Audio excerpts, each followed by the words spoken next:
log in and then swing back around and see what's their best, longest, or most interesting contact. And then at the end, we'll throw it back to you, Jason. Sounds good. We can do a little field day work. Yeah, I'm not going to go too deep. We're just going to talk about, some overall good information. And looks like we're all systems go. So welcome everyone out on YouTube. We're about to kick off the 2 meter crew. And it's 97 degrees in my shack, Fahrenheit. With a LaCroix, although it's a Kirkland LaCroix nowadays. I don't know where LaCroix went. All right. I gotcha.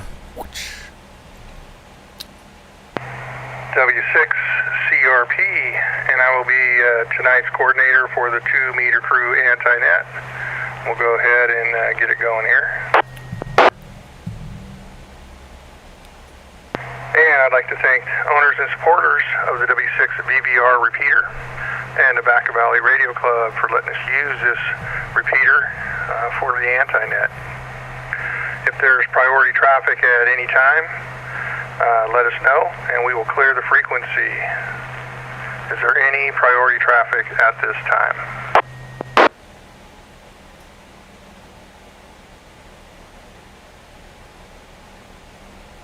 Alright, hearing none.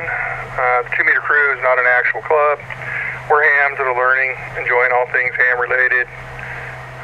There are no dues or fees to be a 2 meter crew member. For any more info on it, you can log in to the website, which is the number 2metercrew.com, or visit our Facebook site, which is the number 2MC.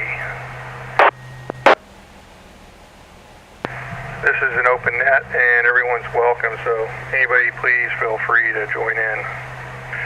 The 2 meter crew anti-net meets every Wednesday at 7 on this W6 VBR repeater, which is 145.470, negative offset 600 kilohertz, and a PL tone of 127.3 hertz. You can also access by using EchoLink at WG5EEK or through the AllStar node 51094, and there's also a DMR talk group 3149964. The anti-net is also being live streamed on the YouTube channel Ham Radio TV. So you can go to YouTube and look up Ham Radio TV and watch it on live stream there also.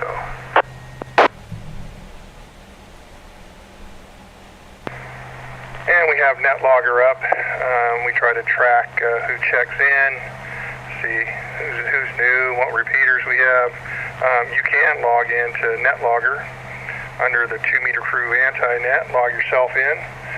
But today, we're going to do old-fashioned. I'll get everybody's call signs, and then we'll kind of do a round table, swing back by, and see what everybody's been up to.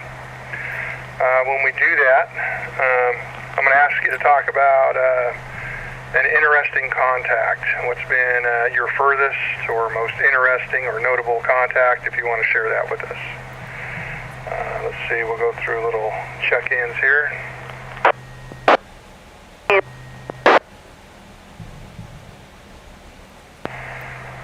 Website update, I didn't see too much activity, but I was on there bouncing around yesterday. Remember the number 2metercrew.com, always good info there. Facebook or YouTube updates, anybody got anything on that one?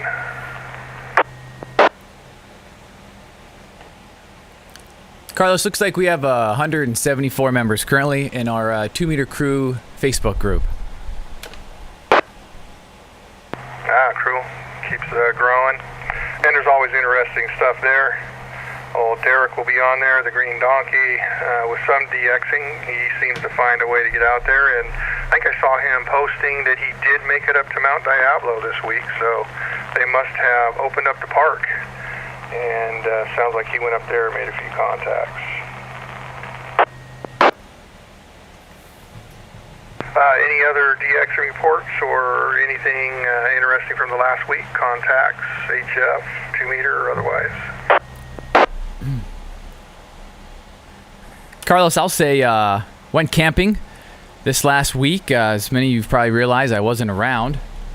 And didn't go too far, just a KOA up in Petaluma, but I did bring a buddy pole, and I tried an NVIS setup, and that was actually pretty interesting. Only up 15 feet, so I didn't need any guide wires or ropes in this case. But you kind of set it up in a T configuration, and then you run I had about 29 feet of wire on each end going down to the ground. And talked to a bunch of guys back home here, got into Nevada, up to Washington, and down to the LA area. So, you know, an average up and down western coast with 100 watts and a Bio-NO battery. But yeah, it was definitely a lot of fun getting out there and setting up portable. It's KM6FAK. W6CRP, thank you for that, Jason. Any other DX reports or anything interesting folks want to talk about?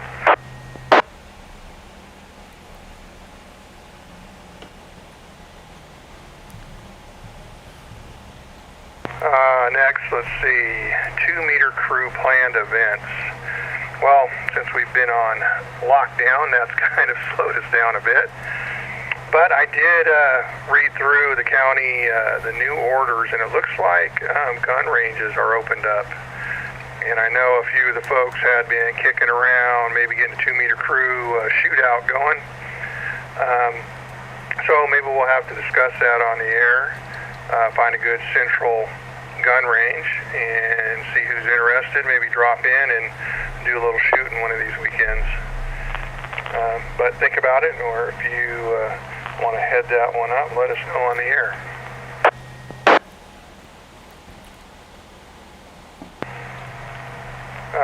Jason, any updates from the live stream? Yeah, a lot of people in there saying hi. We got Andy, we got Chuck, we got the Smokin' Ape.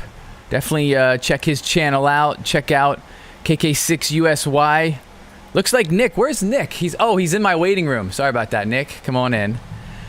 We got Chris trying to keep the peace in there, and everyone's just kind of saying hello. No real questions popping up, but back to you, KM6FAK. Looks good. I know it is smoking hot, so a lot of folks with outdoor ham shacks like myself, it's a little warm, but I got the fans going, so it's not too bad. Chris, NetLogger, any good info over there or comments people inputting? Hey, I see a few guys managed to sneak into NetLogger and log themselves in. Thanks for that. Definitely appreciate the help, and maybe our tutorial actually reached a few people last week. Everything's good over here. Fortunately, I have my shack temporarily located on my kitchen table while I redo my office and shack. So plenty of air conditioning here on a hot day in Clayton, California. Nothing else until we chat later. N6CMB, Chris and Clayton. All right, sounds good. All right, like I said a little bit earlier, we're going to do an old-fashioned check-in today. So I'll start taking check-ins. Come one at a time, please, and give me a second to read it back to you, make sure that I get it down clearly. All right, who wants to check in? Come now.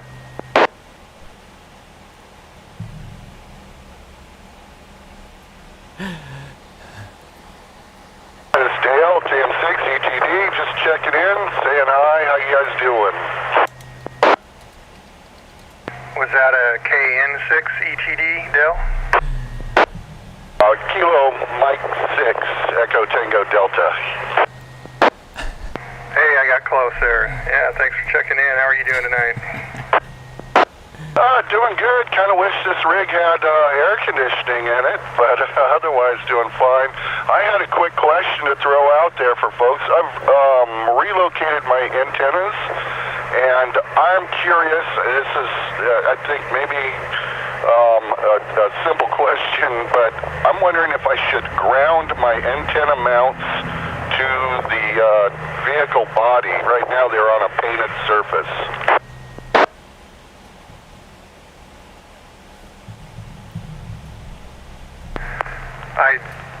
you want to get a good ground one way or another on your mobile mount. I know I just picked up another mount to go, it's in a crew cab truck to go in where the third brake light is.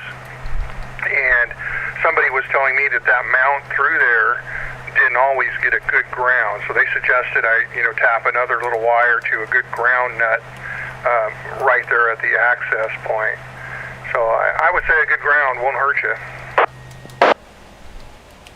What I figured, I originally had both my ham antenna and my cellular repeater antenna on mirror mounts, and rather than go out and buy entire new mounts on this, it's actually an ex-ambulance.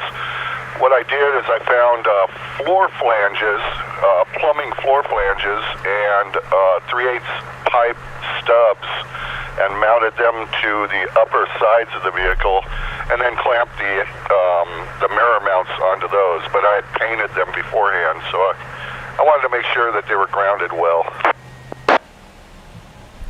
Yeah, that sounds like a good idea. All right, taking check-ins. Who's coming next? November Q6 Oscar. November 2-6 Oscar. Thanks for checking in. Who else is coming? No, it's November Q6 Oscar. It's Rick, Vacaville. A few too many digits in there, huh, Rick? Thanks. NQ60. I gotcha. Who else is coming in?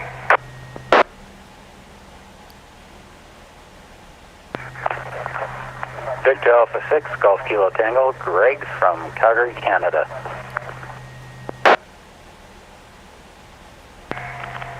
Hey, Greg. I got the last three, but what were your first two again?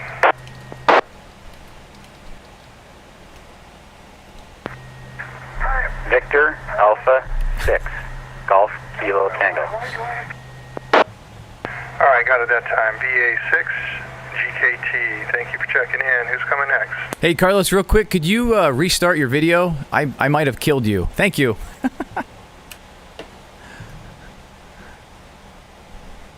Yeah, give me 1 second there.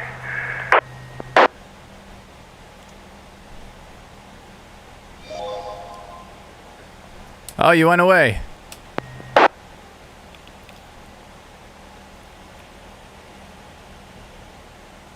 Alright, I'm restarting it now. Hang on.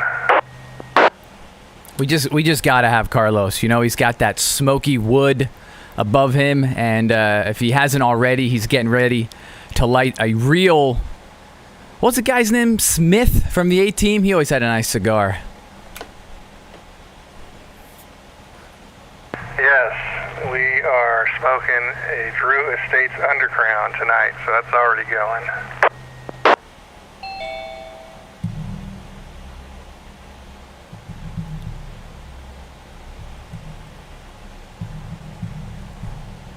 Alright, I think I'm back there, Jason. Alright, who else is checking in?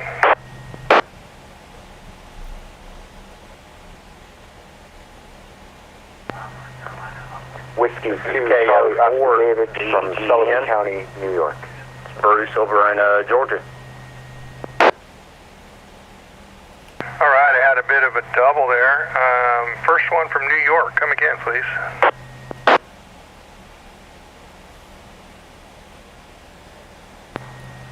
This is Whiskey 2, Charlie Oscar David, W2 COD. It's Mark from Sullivan County, New York, through EchoLink. Hey, Mark. Welcome aboard. Good to have you. And the other check-in was from Georgia, I believe. Please come again.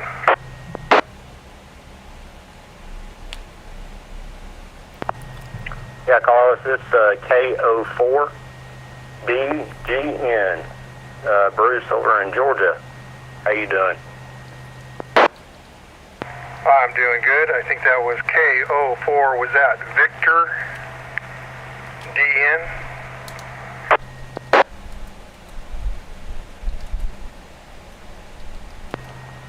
It's Kilo Oscar 4 Delta Golf November.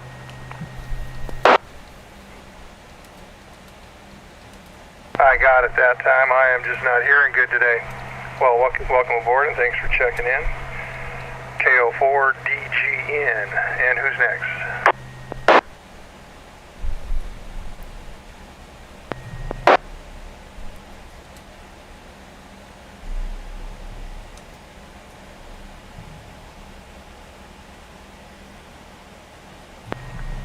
W6BKM, Bill in Auburn. W6BKM, Bill, thanks for checking in. Anybody else checking in with us tonight?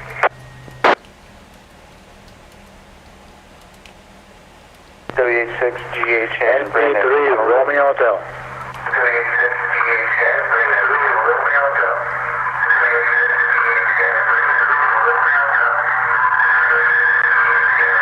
Oh, I know what's going on.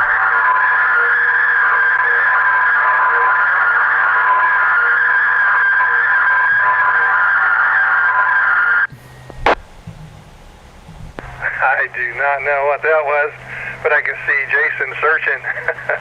I couldn't. You don't have a mute button on you. WA6GHN. He doesn't have a mute button on him. How you doing?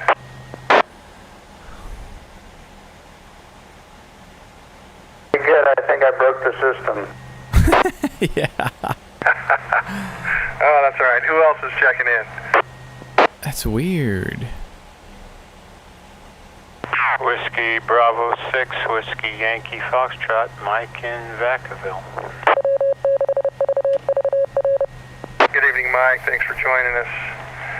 That was Whiskey Bravo 6, Whiskey Yankee Foxtrot.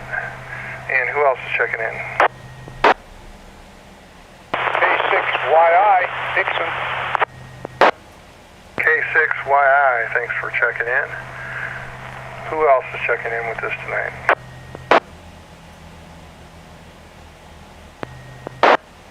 KO4WLP, West from Kentucky, checking in. All right, Kentucky, I got most of that. I got the 4WLP, I believe. One more time, please. Yeah, KL4WLQ, Kilo Foxtrot 4, Whiskey Lima, Quebec, West from Kentucky. All right, we got you that time, Wes. Thank you for checking in. And who else is coming? Whiskey Alpha 6, November Bravo Uniform, Dean. WA6, NBU, thank you for checking in. Who else is coming?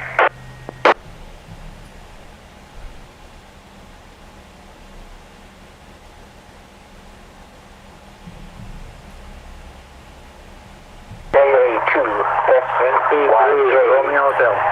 Central Japan and Tokyo. Check QRU.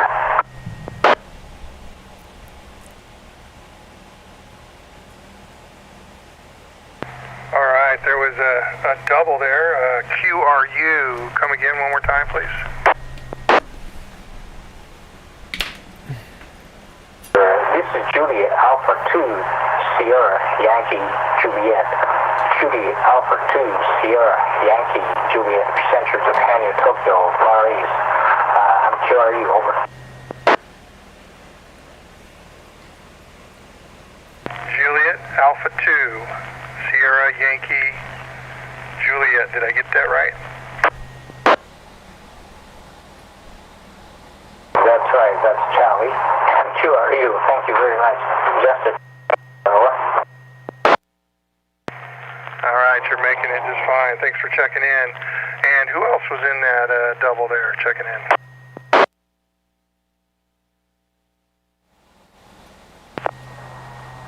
NP3, Romeo Hotel.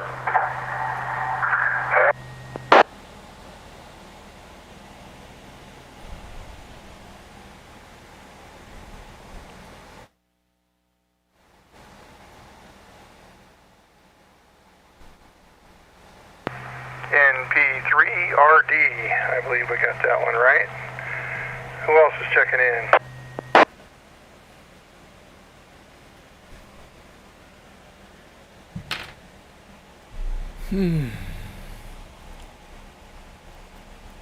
There we go. People's pictures are popping now. NP3 Romeo Hotel. Pictures are popping now. NP3 Romeo Hotel.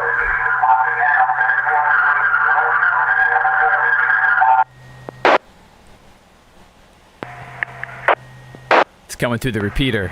Okay. Little EchoLink hang. NP3 Romeo Hotel. Let's see if we plug that one in and if it comes up. Yeah, it looks like Carlos in Cabrias. Bubble chart's getting bigger. Bubble chart's getting bigger. That's correct, my friend. Take care. Bubble chart's getting bigger. That's correct, my friend. Take care. All right, thank you for checking in. Anybody else checking in tonight? November 6, Zulu Golf Bravo, Antonio in Vacaville.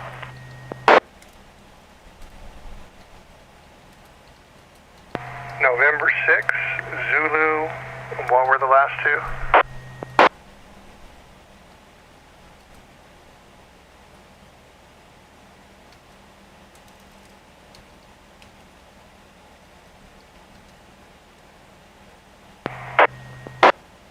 Alright. Come again one more time. November 6, Zulu, blank, Bravo. Give me it one more time if you can.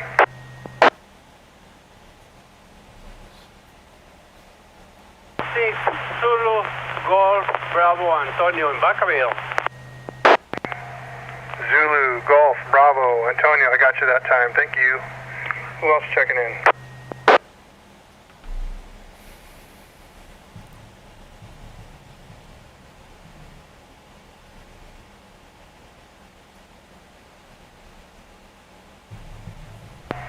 All right, we'll take late check-ins here again in a few minutes, but I'll swing back through, and you guys can tell me what you've been up to, share whatever you want with the crew, and what was your most interesting or longest contact, if you want to share that too. Let's see, we'll go back to KM6 ETD, Dell.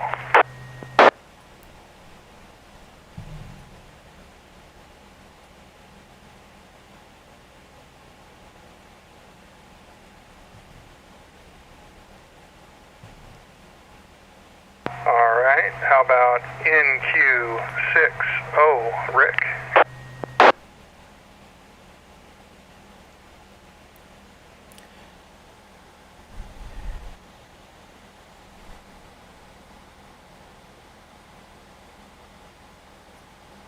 Carlos, you could possibly just have people jump in if they want to say something. We'll just try to break the pile up.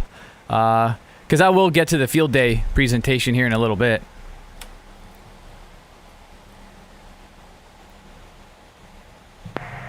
Okay. So, through our check-ins, did anybody have anything they want to share with the crew? Or if they wanted to let us know what was your longest or most interesting contact, come now.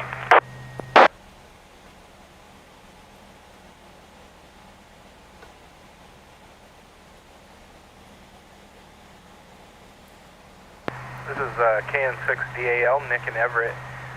Yeah, I'll break the ice with that one, Carlos. My favorite contact was not my longest contact, but when I kind of first started out, all I had was an 8-watt Baofeng radio, and I had made my own portable hiking Yagi, and I went on a couple-day hike up to the top of Mount Lola, and I made simplex contact with Derek, DJV, and he was on top of Mount Diablo, and so that was probably my favorite contact that I've ever made.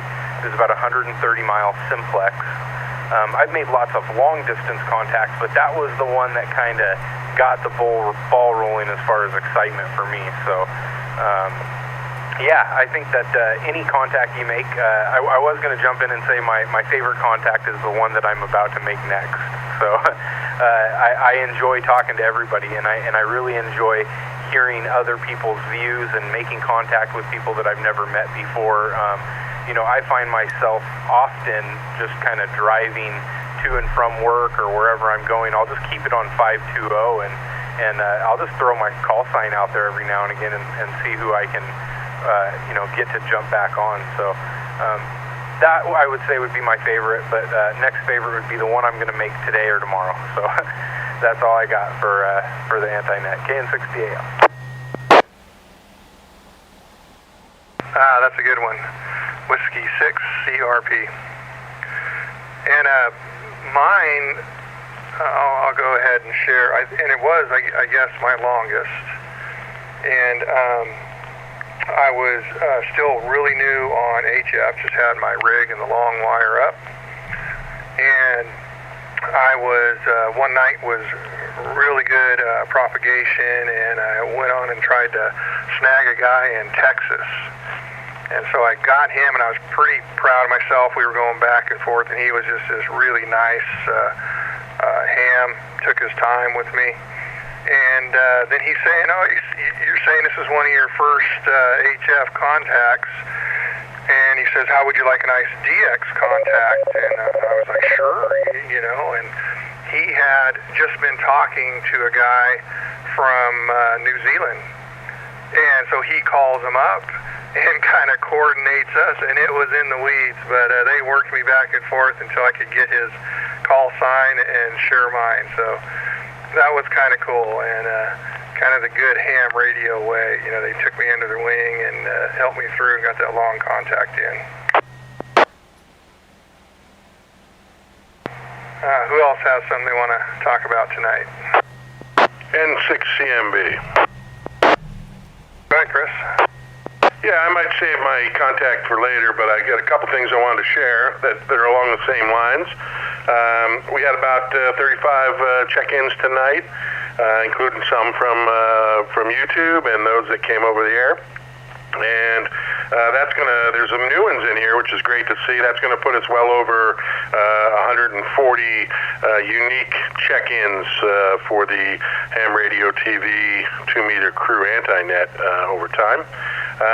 We've got, some international folks here out tonight. Greg from Canada and Andy, who never sleeps in England. But I thought there was an interesting guy. Hopefully we can get him maybe to come on next. Mac from Japan. I've heard Mac out here on the 6 VVR repeater at other times, so he's been a regular, I think, on the 6 VVR repeater, but it's the first time we've had him on the anti-net. Maybe Mac, would you mind coming next?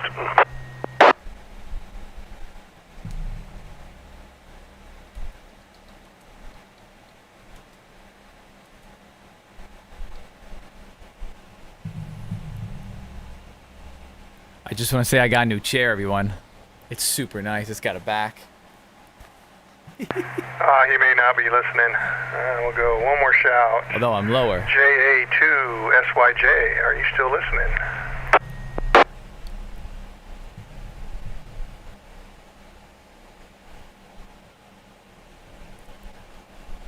I see him up there. Right here's his call, JA2. No, I guess not. Well, how about any of our other long distance folks? NP3RH, are you still listening with us?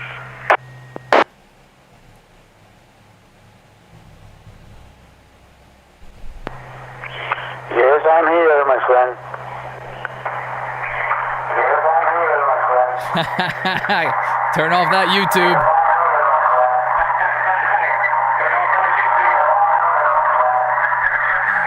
Oh my goodness.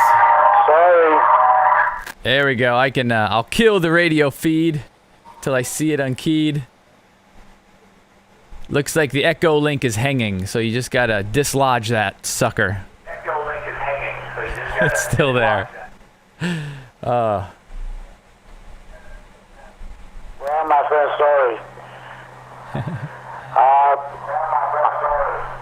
I'm here in Puerto Rico, my friend. Just listen, watching YouTube and hearing to the EchoLink too.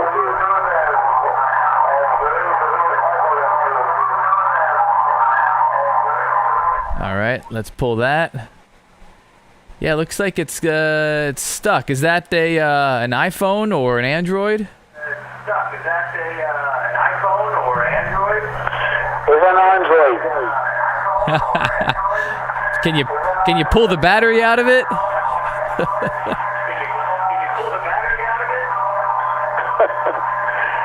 No, it's those they come with the battery. You can't change it. All right. Well, the good thing about this repeater, it has about a 15-minute timeout.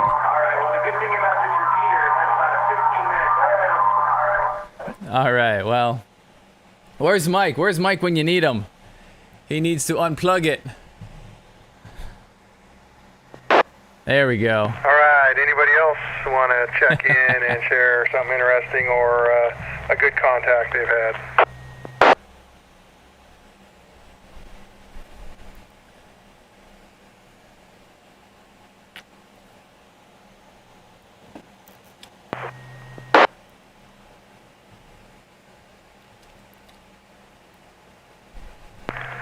I heard somebody click in there.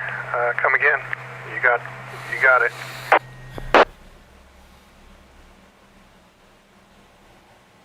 I need to back that water off. I think it's the heat, man. Everybody's just wore out and beat down. It's been a hot day. So nobody else has anything interesting to share right now? Any other late check-ins?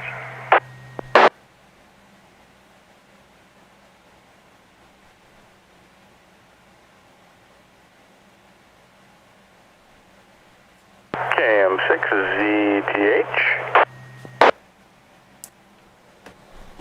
Justin, good to hear from you. How are you this evening?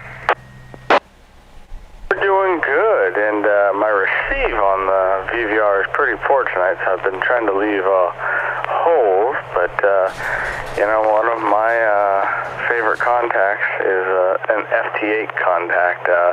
I've got a really bad noise floor, and I haven't spent a lot of time on HF and on VHF because I enjoy the QSO.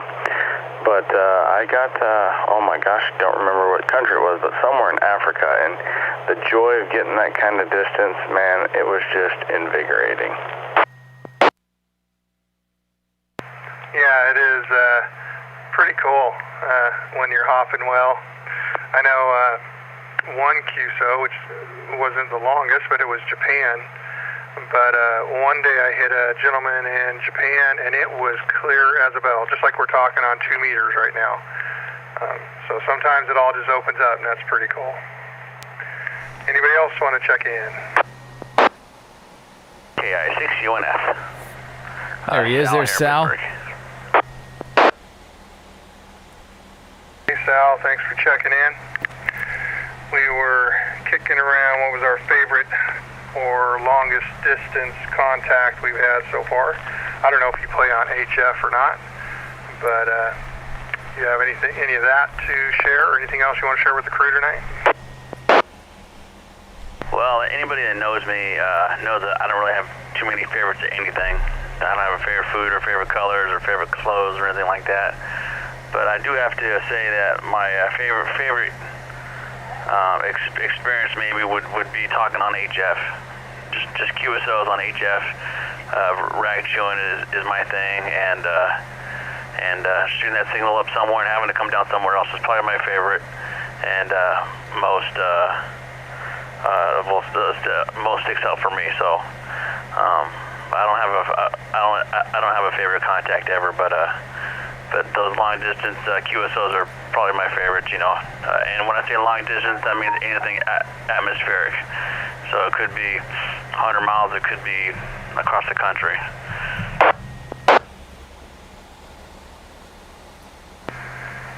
Yep, no doubt. That's mine, is meeting someone new, seeing what they're doing. You always learn something new when you make one of those long distance contacts. And I'm not much of a contester myself either, because I do like kind of the discussion and the contact, rather than just sharing a few numbers. But thanks for that. Anybody else checking in tonight? KN6IZS, this is Bridget from Pittsburgh. Oh, shoot. The power couple. Was that a Kilo Mike 6 IZS? Kilo November 6. All right, Bridget, how are you doing tonight? I'm doing good. I'm brand new. I just got my call about a week ago, so been in the background listening to you guys for a while. Just thought I would start getting involved a little bit more. Well, thanks for checking in. Yeah, we're pretty laid back, informal. We mostly wing it, as you can tell. Although we've got some pretty sophisticated guys going in the background, live streaming, and 10 different ways to make contact. At heart, we're just a bunch of guys out on the ham radio horsing around. So thanks for checking in. Anybody else checking in tonight? Good evening, 2-meter crew and everybody. Carlos, everybody up on the screen. Good evening. My name is Mitch. Call signs WU1Q, and you guys doing a great job. Looking good, guys. There goes the neighborhood. Hey, Mitch, good to hear from you. I hope you guys doing well. You all looking sharp, and all the screens are looking good. Nick, smile, buddy. Hey, Nick, thanks a lot, buddy, for shipping that box back. I don't think I've ever seen anybody ship and pack a box like that. Holy Christ, Nick. It wasn't fragile China from Timbuktu from a million years ago. Christ, it was just a radio, but great job. Anytime you want to borrow it, anybody, it's yours. Nick, keep up the good work. Jason, everybody, thanks for doing what you're doing. You guys be good. I probably paid more for the stuff to ship it than I actually did for the.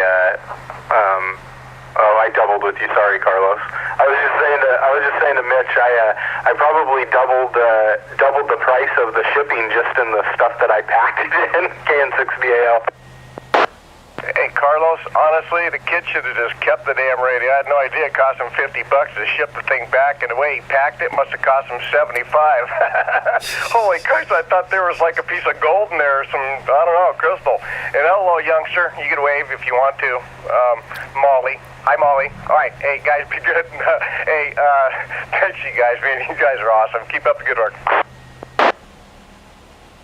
Yes, and hello to my favorite soon-to-be ham operator, Miss Molly. Northwest Ham Shack, Miss Molly, how are you doing? Hi, Carlos. I'm doing great, actually.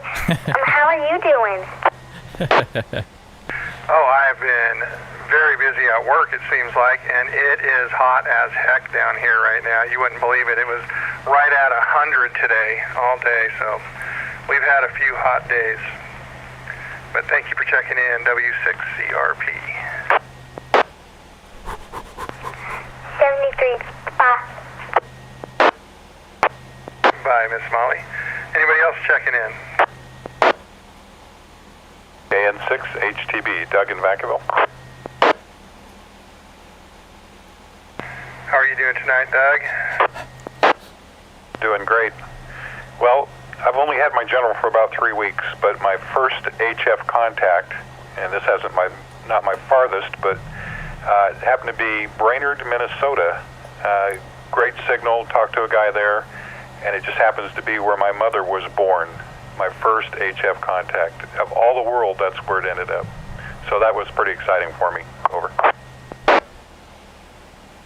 That is pretty cool. And, man, sometimes it's a small world, isn't it? You just reach out there in the random air, and pretty soon you're talking to a guy where your mom was from, and that's a trip.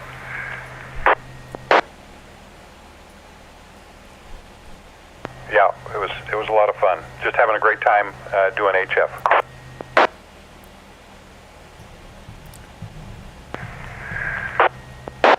He was giving us the finger. Nick, that's just not nice. Oh, I didn't see Nick it. is on a video screen showing me his phone where it says 57 degrees.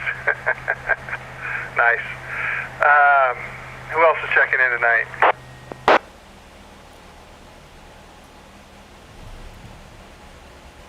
AN6, ETB. Last Paul in Oakley. All right, a little bit of a double. I got KN6 ETB. Go ahead.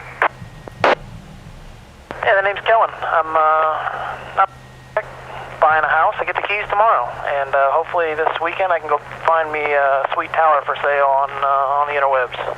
and I'll be throwing that thing up and doing some real HF pretty soon. Got a round 45 for you. How much you want? You're set up. And it's going to be nice having your own place. You can put up a nice antenna and all that stuff. So that's cool. Congratulations on the new place. There was another double with you. I believe it was Paul from Oakley, but I didn't get the call sign. Come again.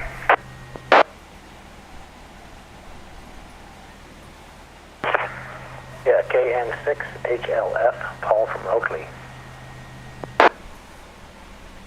Oh, there you are. I recognize that call sign, KN6HLF. How are you tonight?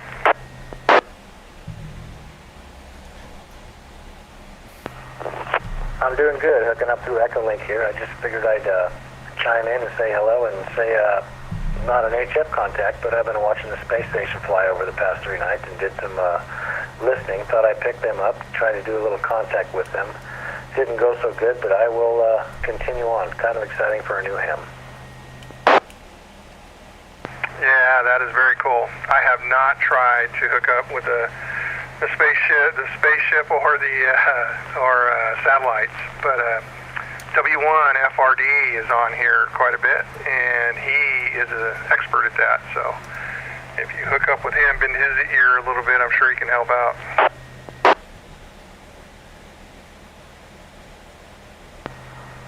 Awesome. I will do that. I believe that's Fred. As I listen a lot, I will do that. Thank you, and thanks for net control, Carlos. Yeah, you bet, Paul. Have a good one.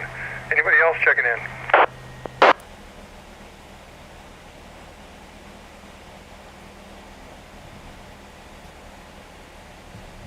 All right. Jason, are you about ready to talk a little bit about field day?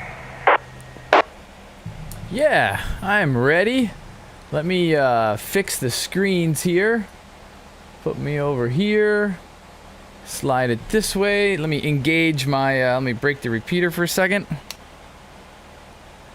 All right, now I engaged my broccoli rubber band. So I'm holding down the key button.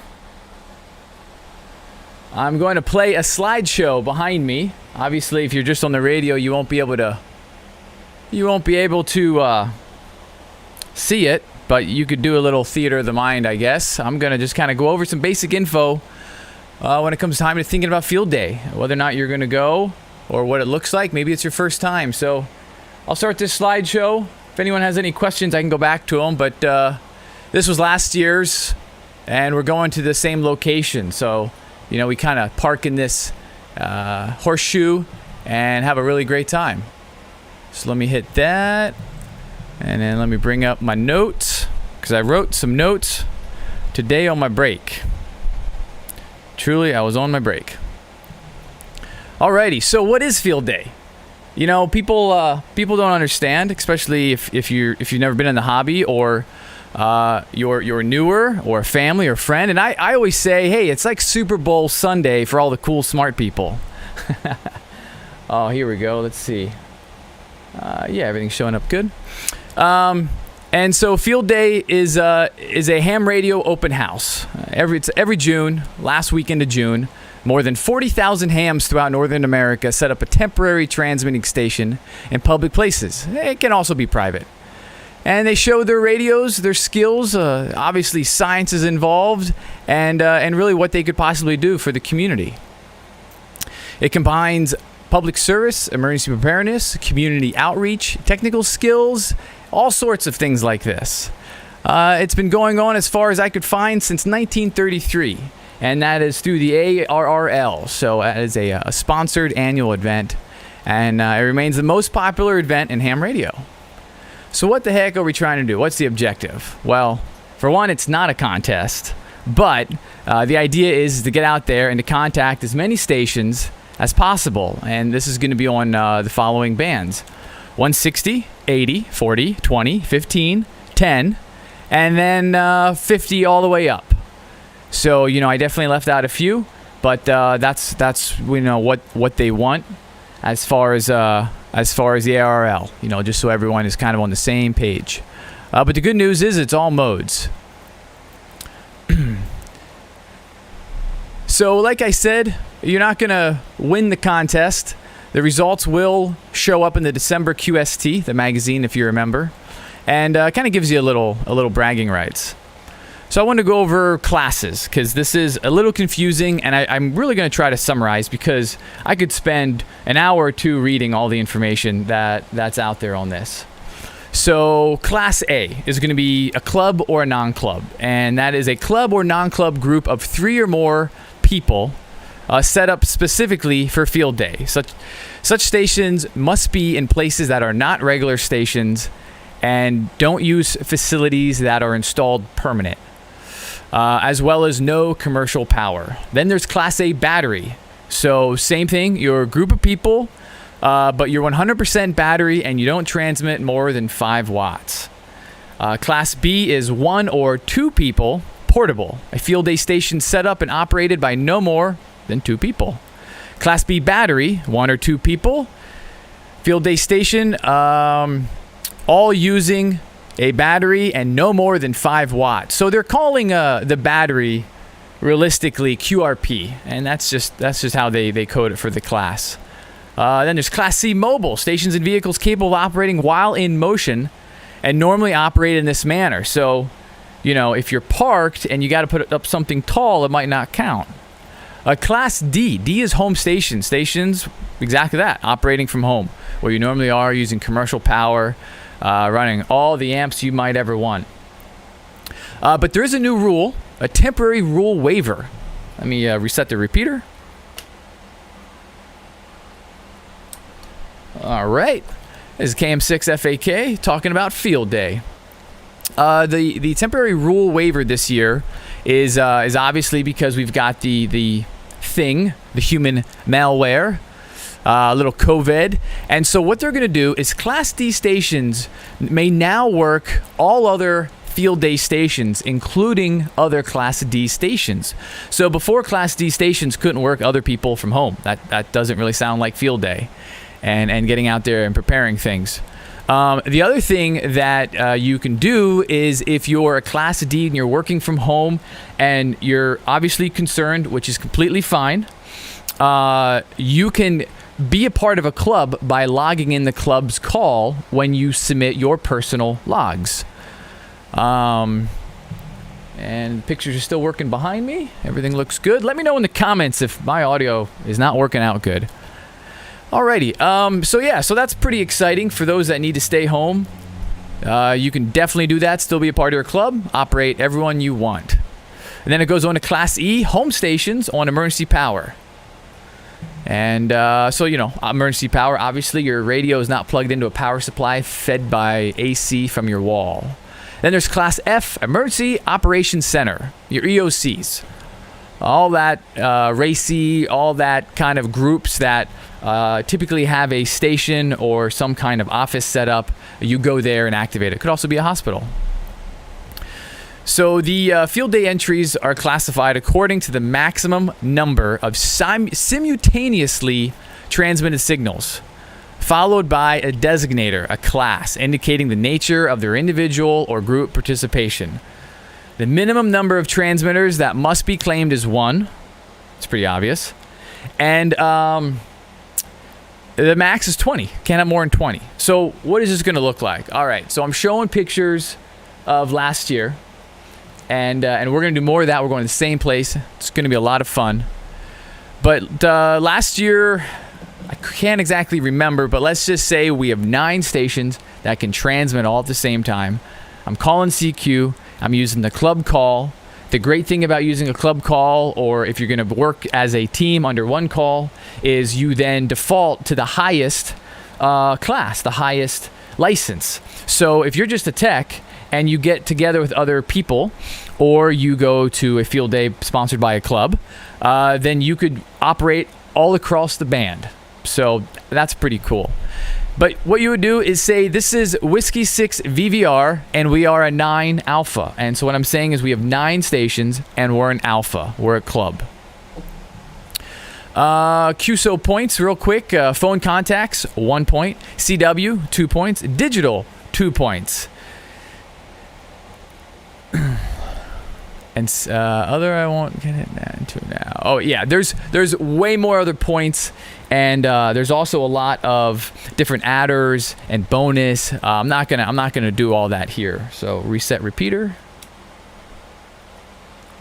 KM6FAK, wrapping up the field day little presentation. So, other things to think about. This year, I helped last year with kind of the organization and the camping. Another guy, Bob, is helping me with all of the kind of rules and making sure we're doing everything, by the book. And, a lot of times it's nice if you can divide all those different responsibilities. We're going to assign a safety officer. We're going to have a chef. So these are all these things you kind of want to think about because what are you going to bring? Well, you might want to bring a full kit. So radio, antenna, battery. But if you don't, no big deal. There's always a lot there for you to use. The other thing is, have you tested what you're bringing? Do you know if it can even be installed correctly? What is your SWR? I've seen half the day gone on Saturday morning because someone just can't get it to work right. How will you log? Will you log with a paper, a computer? Will you work in teams, meaning one person on the radio, the other person, writing down or using some kind of digital device? Are you staying for the whole weekend? Are you going to camp? Or are you just going to stay for the day? What will you need to stay alive? Food, water, sunblock, a bathroom, soap and water. And so what we did last year, and we will do this year, is get a porta potty. We get a porta potty. We do a little sink, water, soap. So very important. Use the bathroom, stay hydrated, keep your hands clean. That's what all the highway signs have been telling me. Is there an organizer that will help coordinate band usage? You sometimes you don't think about this. You all jump into your field and you start setting stuff up, and before you know it, there's all this bleed over, there's noise on your radio, and you just found out 3 other people are on 20 meters, and they want to be there too. And that's not going to work. So ideally, and that's what I'm working on right now, is ask everyone, what bands are you ready to operate on? And then once I have that collected, I'll be able to kind of organize different time slots and understand where to place people. There's also things you can get by a band pass filter and other things like that. But ultimately, you kind of want to try to stay away from each other. So I'm trying to watch some of the contacts. So what if you don't have an HF radio? Absolutely. That's the best thing about field day. You could be a non-licensed person. You could be a brand new tech. You could have no gear. Show up. We're going to feed you at ours for lunch, and you'll get to operate either as third-party traffic, which we covered a few weeks ago, or operate as that club's call. And so I know for me, I'll have a full setup. A lot of guys have a full setup. We'll want to take breaks. I'll shoot a little video, of course.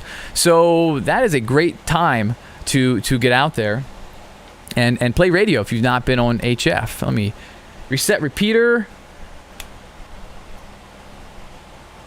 All right, KM6FAK. So I dug up some interesting numbers. I think numbers are kind of fun. So are you going? Because if only 40,000 hams go, there's only 715. Like what is 715,000? So the number 715,000 doing if only 40,000 go. And what I'm getting at is last year for a total, we had a total here in the States, 755,000 licensed hams. So, I think times are doing great. There's actually, there's a gain of a 322,000 from 1980. So we're actually going up. And I kind of go on here with a few other interesting little nerd facts. In 1980, there was 433 hams. But the U.S. population in 1980 was 225 million. Where in 2019, we had 327 million. So we went 225, now we're at 327 million. Apologize, stumbling all over my words here. So in other words, I did the math earlier, I'm not this smart. The gain currently to amateur radio operators is 0.039% from 1980 to 2019. So we're almost a 0.05. I guess that's okay. And let me grab this here. I'm trying to bring up. Well, I'm gonna unkey the microphone. I'm gonna share a graph because you're not gonna be able to see the graph on the radio if you're just listening. So let me open it up, see if there's any questions. Again, this is KM6FAK, and I'm gonna show a graph.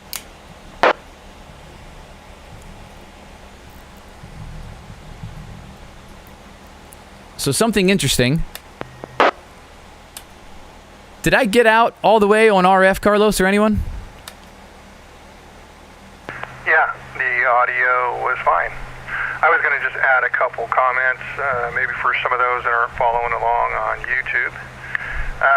So the slide deck we were watching showed a rather large property, several acres at least, and it looks like the Back of Valley Radio Club sets up there. They had multiple RVs set around it in a horseshoe.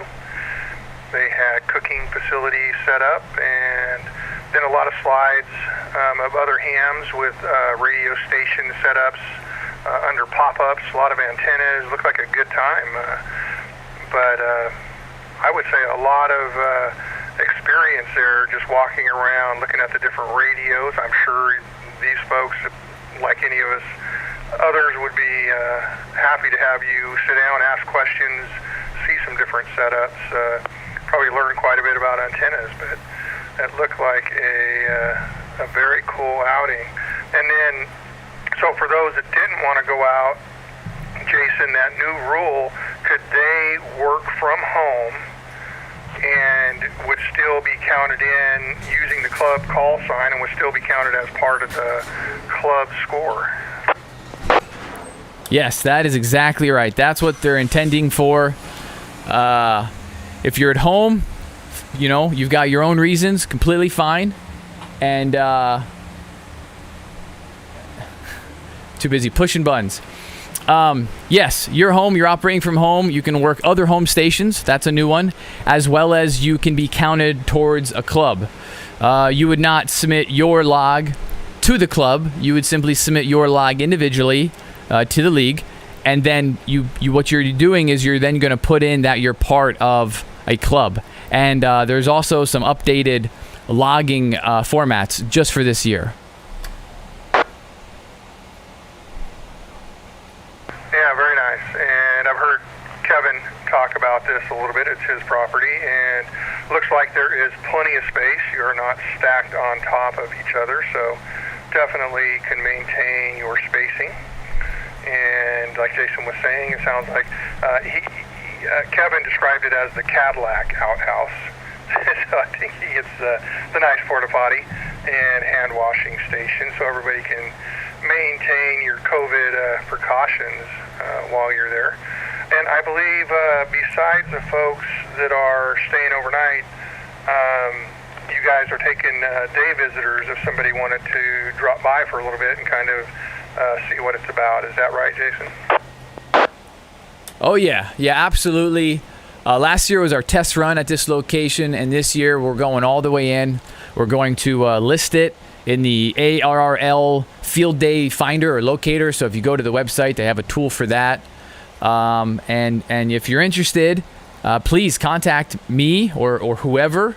But if you look up my call, KM6FAK, just shoot me an email. Say, I'd like to come, because we want to count your head, because you're going to get a burger.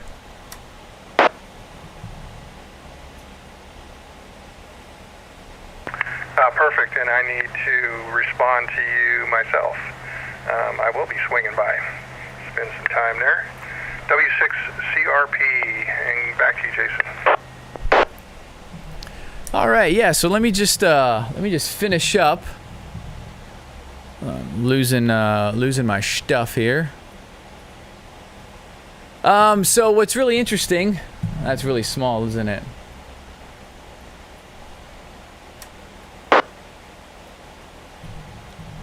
All right, let me get it to this screen. Too many screens. Okay, so what I wanted to show everyone, I thought was interesting, is there's some squiggly lines.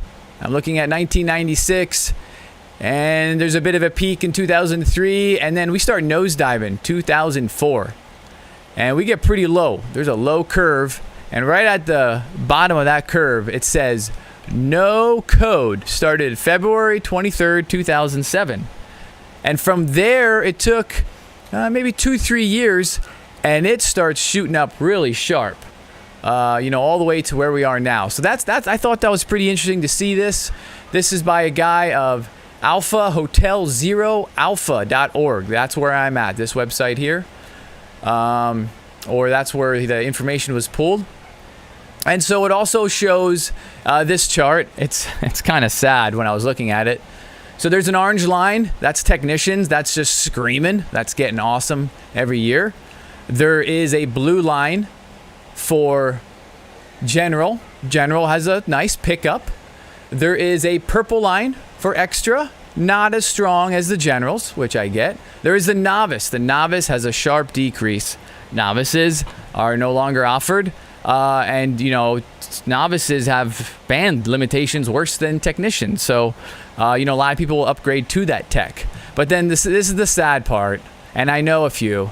Advanced. Advanced is a green, and it's been slowly nosediving. The thing about it, a guy that says that he has an advanced, he's not interested in an extra. Just doesn't care anymore.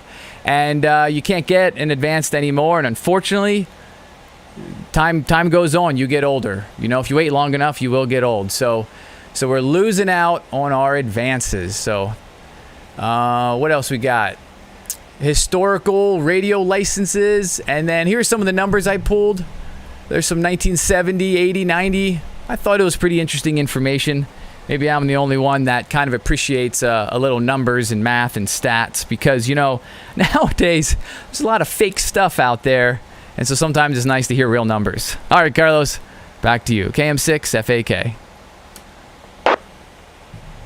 Well, thank you very much for covering that. So field day may be a little bit different this year in a lot of places with the COVID precautions. But Vaca Valley Radio Club is trying to set up a nice, safe location if you feel like going out there. If you don't, you can definitely operate from home, or you can set up a temporary station maybe in the backyard if you want to detach, run off battery or something else. So there's still options out there for field day, and you can operate from home and still participate in your club score. So they tried to open it up a bit, but if you want any more information, you can go on to the Vaca Valley Radio Club website, and they have a couple of ways to get a hold of them there, and information about the field day there, or catch anybody from Vaca Valley on this repeater, and they should be able to help you out. I'll swing back one more time. Any late check-ins before we kind of wrap things up? KC7, late check-in. I got here and turned my radio. This is your last. Little breakup there, Doug. I think we may have had a little bit of a double or something. You may have broken up. I got KC7. Come again with the rest, please.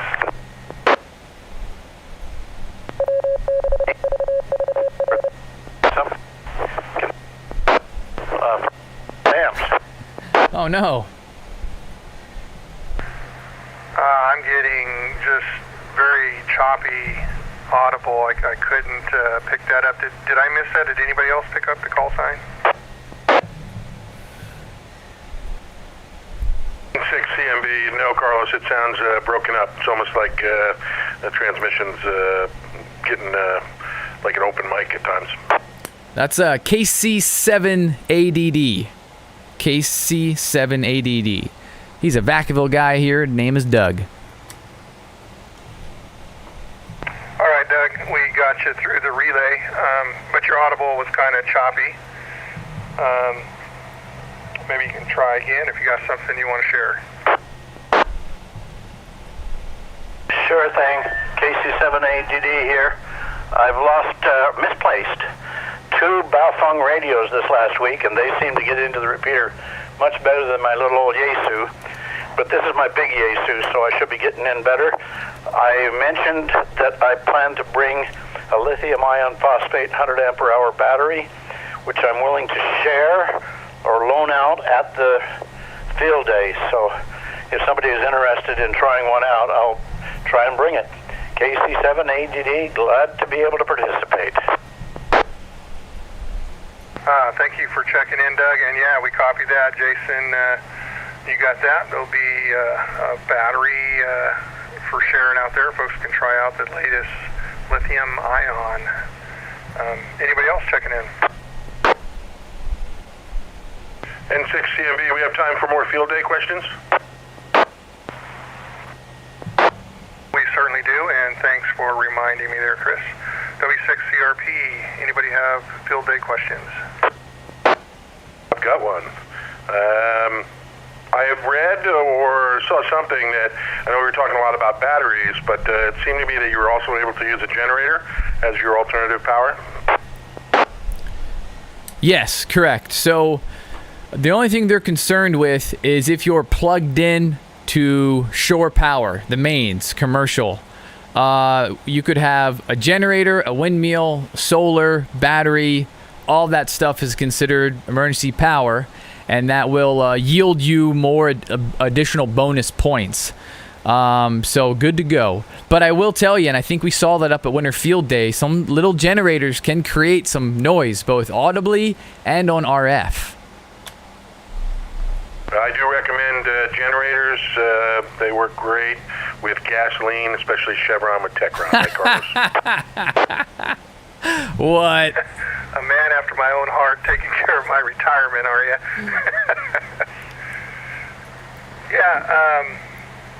Yeah, it's probably best if you set your generators way out back if you're going to use them, and good if you can run off a battery and then just trickle charge it now and again.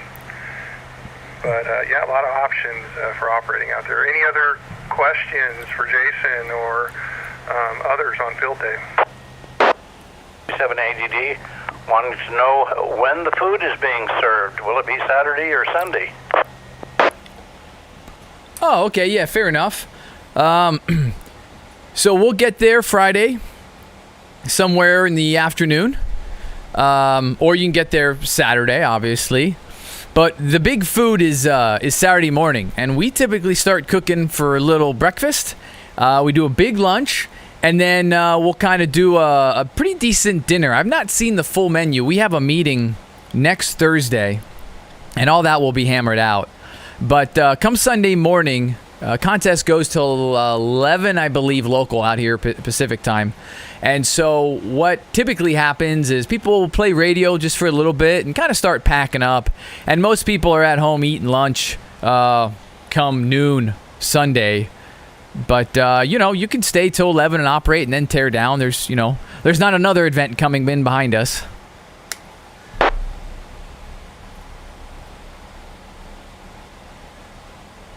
Thank you for that. And any other questions?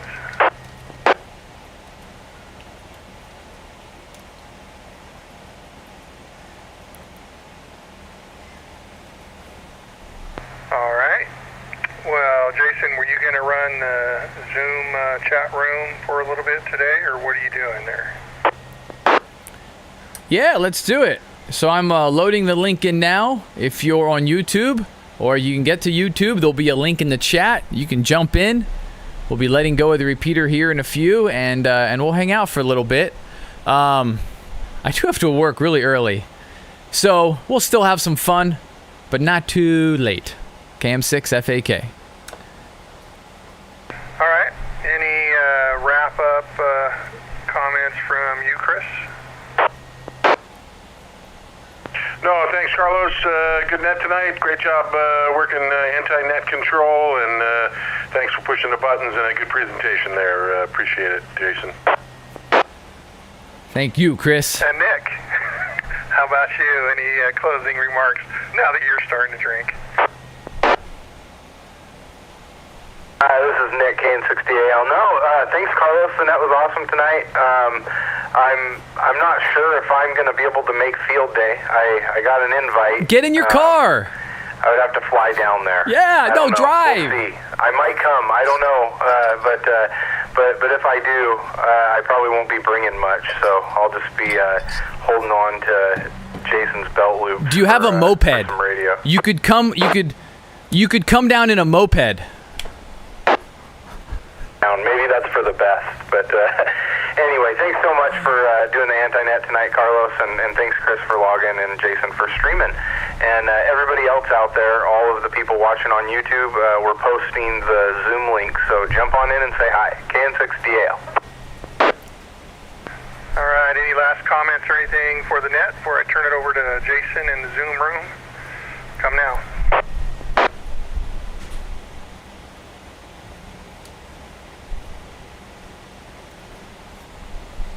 All right, Jason, any last comments before I shut the net down?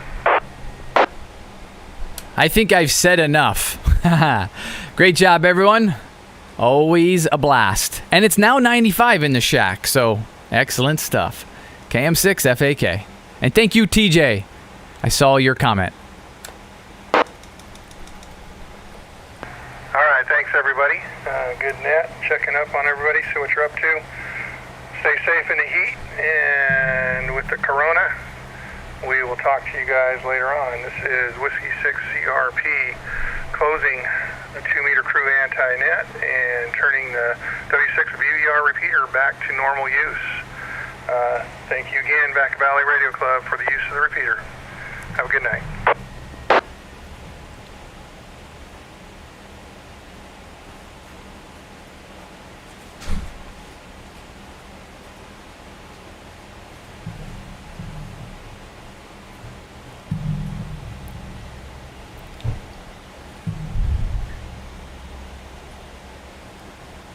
Carlos, you got a microphone? Anyone talking on Zoom? Oh, I don't have audio. Where's my audio?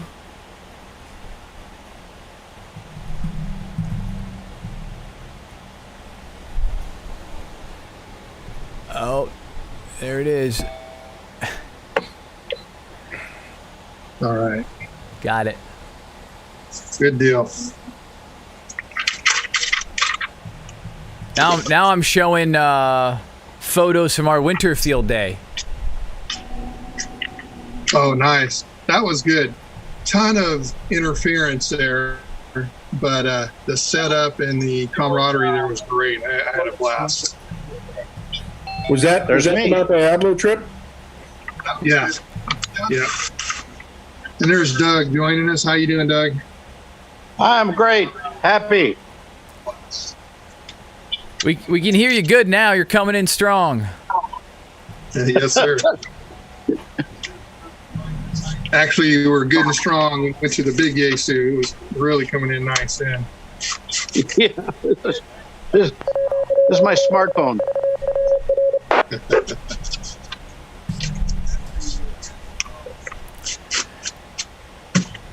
Hey, so Nick, work's getting crazy. I might need help next Wednesday. What are your thoughts on that? Oh, you're muted. Yeah, we can't hear you, Nick.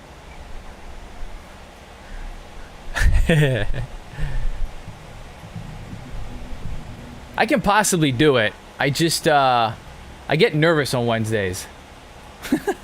Anxiety. I know the feeling when I used to be cranking home trying to make the 6 or the 630 net. I'm like literally starting it in the driveway as I'm coming down to the garage. Yeah. Is that better? Whoa! Whoa! Sorry. How about now? Is that better? Too much still. Little less. Yeah.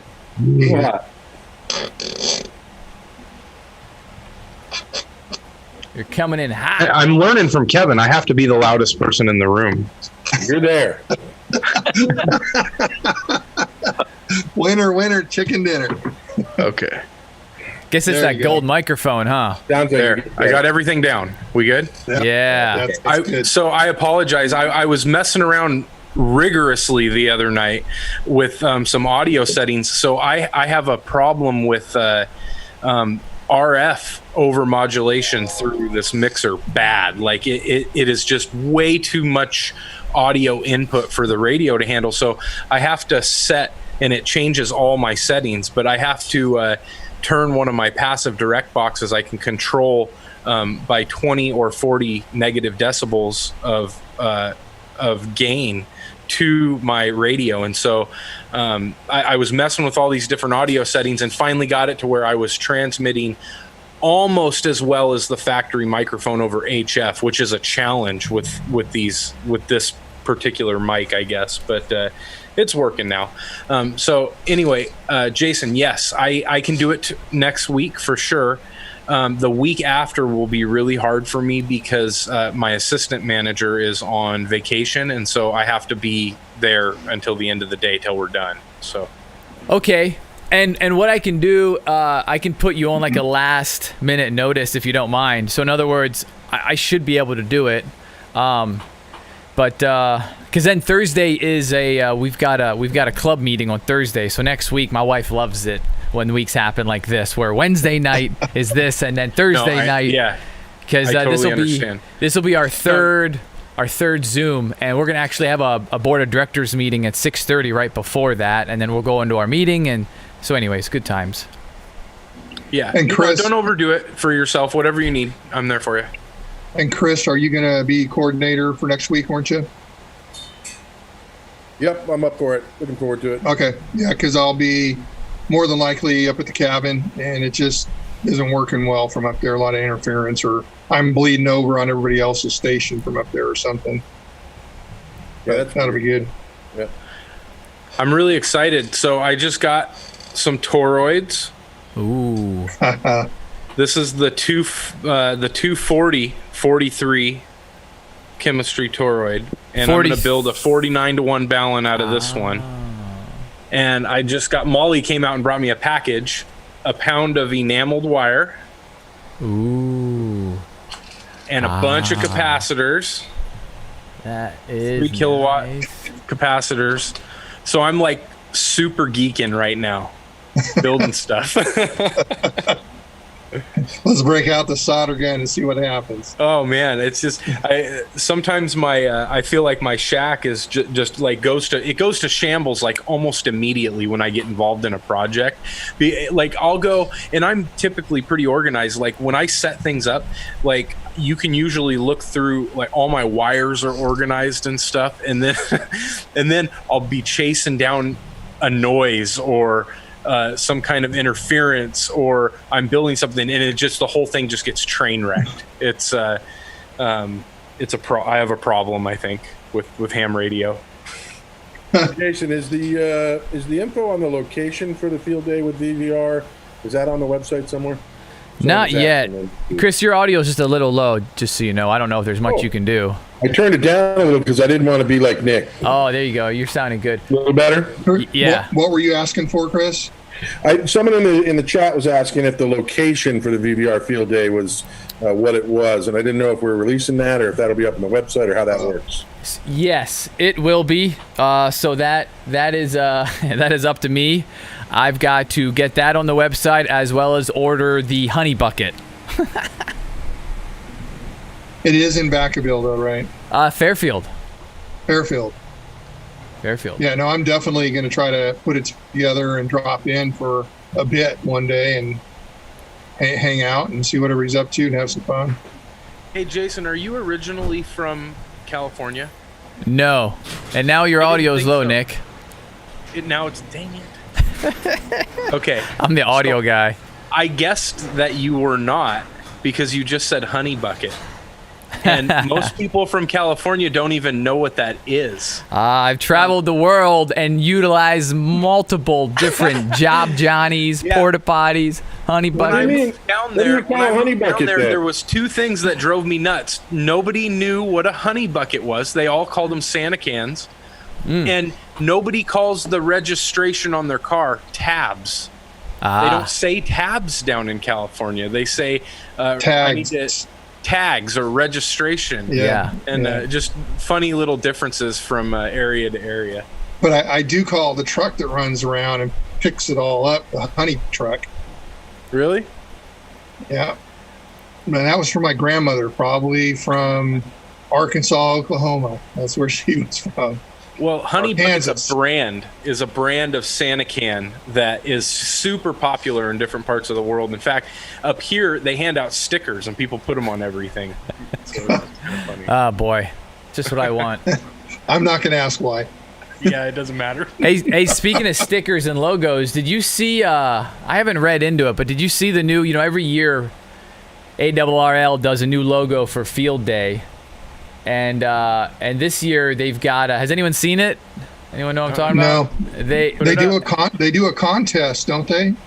Don't they have people submit drawings or something? Yeah, I'll see if I can't pull a picture up here. It's a hippie bus. No offense to hippies, my mom was one, but it's like a VW. It's like a VW bus. I have seen the VW. I didn't realize that was the logo. Yeah, I kind of am like, oh, I wonder what that's about. Is anyone saying? Yeah, the VW bus.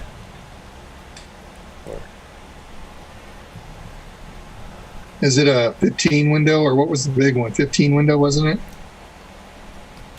What's that? I think they got somebody. Wasn't the cool one a 15 window? Isn't that what they called the cool bus? It had the windows all the way around the top of the roof line too. Oh, I see it there. Yeah. Oh man, 1, 2, 3, the cool 4, one. 5, 6, 7. Yeah, there's probably 15 windows at least in that thing. I'm not even. What? There it is. I'm just catching up. Okay. 23 is the big dog. 23 window. 23. Yeah. Yeah. So there's the logo if you're watching YouTube. I just thought that was interesting. Yeah, there it is. Because last year was pretty clean. It was like simple. It was gray. I thought it looked pretty good for a radio organization. Not as cool as a 2 Meter Crew logo, but it's cool. Yes, indeed. I got spoiled. Did you see the hat logo? Oh yeah. I was going to ask for a patch, but I didn't want to be so forward. My wife gave me that for my birthday. A Velcro patch for the hat. Yeah, you get one on both sides or something, And she did she's the one that designed your logo also? Yeah, she designed it and everything. She's really nice awesome. Yeah, that's cool.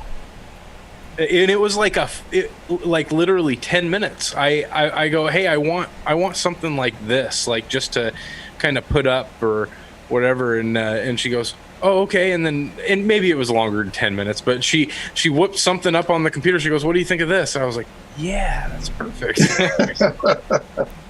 You know me. Yeah. So it was really neat. Yeah, I'm looking for that picture. If you guys really want to see how spoiled Nick is. What picture? Oh, with the shirt and everything. Yeah. Look at this. Yes. It was your birthday? Yeah, it was. Your birthday, you get a shirt. All right, yeah, that's pretty standard. Get a hat, that's very nice. I was going to wear it tonight. And then you get a radio and a custom patch. Your channel's like a month old. Because I think it was Chris was like, you need to wear that shirt, or somebody said. I can't believe you didn't wear that shirt tonight. Okay, I tell you what. So I'm in the middle of making a video. Bless my soul. And I'll wear the shirt in part of the video, but I'm struggling with the editing side of it is just a nightmare. So every day I gain more and more respect for everything that you've put out there, Jason, because it's hard. There's a lot of stuff to consider for that. Yeah, it's just time. Actually, I'm a little guilty. I haven't actually made a proper video in a while. I don't know. I seem to be getting busier. I don't know how that's possible. Just running the live stream takes a little bit of your time, probably. Yeah. So, typically I would carve out a section of the weekend, and I'm still pretty active for the weekends. And then I'm in here during the week. So, as Rob and Auburn will say, there's got to be a little relationship maintenance at times, a little preventative maintenance. I stop at Jason's for a beer. That's like a half day gone out in the shack right there. So. Well, yeah, there's a lot of distractions. Yeah, so I know. Let me see. It's right. So yeah, when I took my tumble last week, I took some damage. Oh yeah. But that's why it's Velcro patch. You just replace the hat. You're going. Yeah. Your beat's looking a lot better though. Yeah. It's looking good. I shot the YouTubers bunch you know, a bunch of other YouTube ham dudes. We shot, I think, 2 videos on Sunday, and my nose, it looked terrible. So I can't wait for those to come out. Oof. Your makeup artist couldn't cover you up or something? You know, I just rocked it out. I mean, another thing too, like tonight I'm like super shiny because we're down to 95 in here. Very warm. Well, my shack is, well, that's under the light though. My shack is still showing 94, but I got my overhead light on it. Turn that off. Outside show 90. Sorry about that, Carlos. I can share a little ham radio fun I had this week for those that are probably in similar situations at times. When you do sort of the eBay and Craigslist hunt for equipment, you know, like what you're going to get and find. So I managed to find on eBay an HP 200 heat kit amplifier. It was in mint condition, absolutely gorgeous, great price, make a deal. Guy ships it, or actually, no, I think I actually found it on the QRZ swap. Okay. I can't remember now. It was one of those online type deal, right? Got to do it online. So it ships out, and the guy tried really hard to pack it well, and it just didn't go well. It took a hit somewhere. The side of the case is smashed in, and sure enough, when I fired it up, you know, something's not right. I'm going to have to go through point by point and figure out like if there's a loose connection or something. I'll get the tube tester out, check the tube. So that one is not running it, but it looks great. It really, other than the big dent in the side of it, it really looks nice. What's the model number again? That's too bad. HP 200. It's Hotel Papa? Hotel Bravo. Oh, okay. No, that's good. Why not HSV? I don't know what. Sierra Bravo. What am I saying? Oh, Sierra Bravo 200. That's why it's Is not that one good? What's that one good for? Is that good for a kilowatt, 800 or a kilowatt? They say 1,000, but I don't know anybody who gets them to run up that high. You're probably looking at 600-700, and that's so. I of course I have no patience to fix the other one, so I instantly went to Craigslist and found another one locally, and it looked a little rougher in the pictures. And sure enough, you know, I get over there, and this thing looks like it's been in a smoker's den, you know, like for 50 years. I mean, it has got like 3 inches of goo from cigarette smoke on it. Oh, boy. And it just looks rough, you know. But of course, you know, the price was good, and I'm eager to get an amp going. I said, well, I'll have 2. I can kind of make one out of the 2. So I bring it home. I do like a minimal cleanup on this thing. It still looks, you know, horrible. Fire it up, and it runs great. it looks like Chris, something you should throw in a lake, but it runs good. Are you interested in selling the broken one? I probably will be. Yeah, I mean, once I get this one up and running, if I don't have to scavenge parts. Let me know when you're ready. All right, I'll let you know.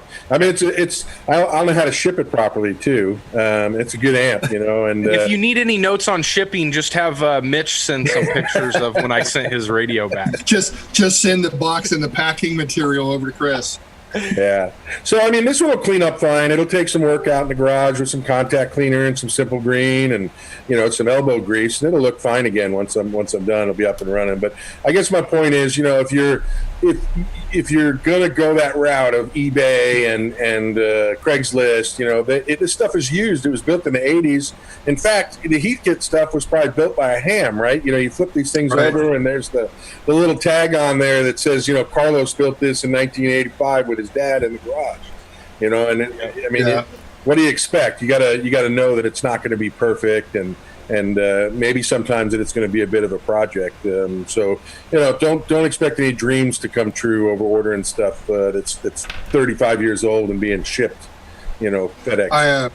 I tried that for my first HF radio. I was trying to find a decent rig out there for a reasonable price, and finally tracked down a Kenwood 430, which I still would like to have one day.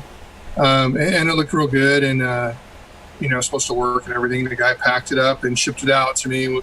He just kind of threw some bubble wrap around it and one piece of tape around the middle. Of course, when I get the box, one side of the box is blown out. I'm like, oh no. And I, you know, cut the thing open and pull it out, and I forget which knob it was. It's just totally broke and shoved, over into the faceplate. And it just didn't go good. I was frustrated after that, and I went out and bought a new one after that. I went looking for some deals, and it's like, I'm done messing with this. I want something working now. Yeah. Hey, Nick, I go up to Mossy Rock on a fairly regular basis, too. So, really? I could just drop it on one of my trips up when I'm going by, Hey, if you go up there next time, let me know. We'll meet up for lunch or something. Oh, yeah, for sure. Yeah, that'd be awesome. I actually, I used to live over in Sela, which is on the other side of the hill on Highway 12 from Mossy Rock. I love that area. That whole Highway 12 stretch is really cool. Yeah, I got a buddy who was kind of a San Francisco IT, he had a couple of web businesses he bought and sold, and some of these IPO deals, and he's my age now, retired, and or started a goat farm up there in Mossy Rock. Oh, cool. He's loving it up there. Said that's awesome. Happiest he's ever been, raising goats in Mossy Rock. Yeah.